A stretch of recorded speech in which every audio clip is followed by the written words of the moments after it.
edukasi. Silakan simak video kita. Appendektomi non perforasi itu apa sih? Jadi, appendektomi non perforasi itu adalah prosedur medis untuk mengangkat usus buntu atau appendix di mana usus buntunya ini mengalami peradangan akan tetapi belum pecah atau perforasi. Biasanya teknik yang digunakan adalah teknik laparoskopi dengan membuat 3 sayatan kecil di mana masing-masing sayatan itu berukuran 1 cm. Nah, nanti hasilnya itu lukanya lebih sedikit, kemudian nyeri pasca operasi yang lebih ringan, serta hasil kosmetik yang lebih bagus dibandingkan dengan operasi terbuka. Namun, apabila selama prosedur dokter menemukan kesulitan, maka prosedur bisa saja berubah menjadi operasi terbuka. Sekarang tahap penata laksanaan selama operasi. Yang pertama itu praoperatif.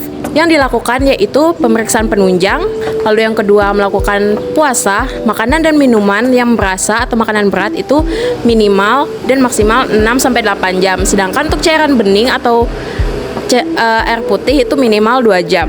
Lalu yang ketiga itu melakukan pemasangan infus.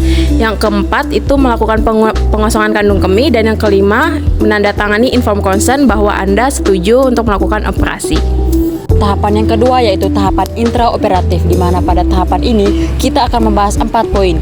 Poin yang pertama yaitu pemantauan ketat tanda-tanda vital pasien selama operasi.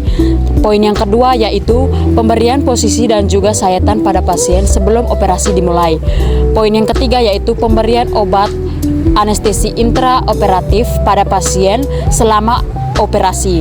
Dan poin yang terakhir yaitu pengakhiran anestesi dan membangunkan pasien. Setelah operasi, pasien dipantau ketat dengan pemeriksaan tanda vital berkala. Sonda lambung dilepas saat pasien sadar penuh, lalu diposisikan semi-fowler. Pasien tetap puasa hingga fungsi usus kembali, lalu makan diberikan secara bertahap dari cair ke padat.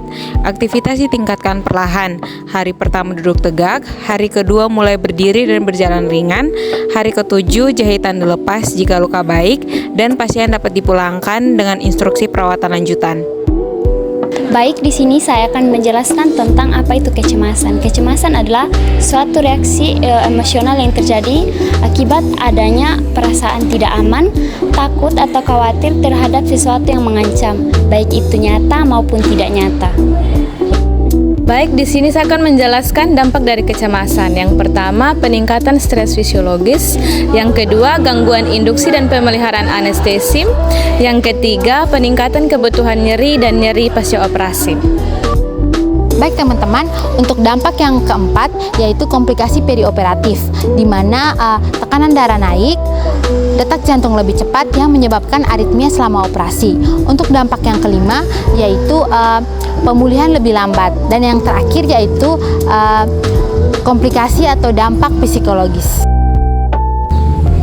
Selanjutnya itu gimana sih cara mengatasi rasa kecemasan Anda? Pertama, Anda bisa langsung bertanya ke tenaga medis. Kedua, Anda bisa melakukan teknik dekstraksi seperti melakukan aktivitas yang membantu Anda rileks, kemudian melakukan teknik nafas dalam, dan yang terakhir itu melakukan teknik 5-4-3-2-1, yaitu menyebutkan 5 benda yang bisa Anda lihat, kemudian menyebutkan 4 benda yang Anda bisa sentuh, kemudian menyebutkan 3 suara yang Anda bisa dengarkan. Selanjutnya itu menyebutkan 2 rasa yang 2 bau yang bisa Anda cium, dan terakhir itu menyebutkan rasa yang sedang Anda rasakan di lidah Anda saat itu. Seperti itulah tahap-tahapan untuk mengurangi rasa kecemasan. Nah, itu dia video edukasi dari kelompok kami. Semoga dengan video ini dapat meningkatkan pengetahuan kalian, sehingga saat operasi nanti kalian tidak akan merasa cemas lagi. Terima kasih sudah menonton.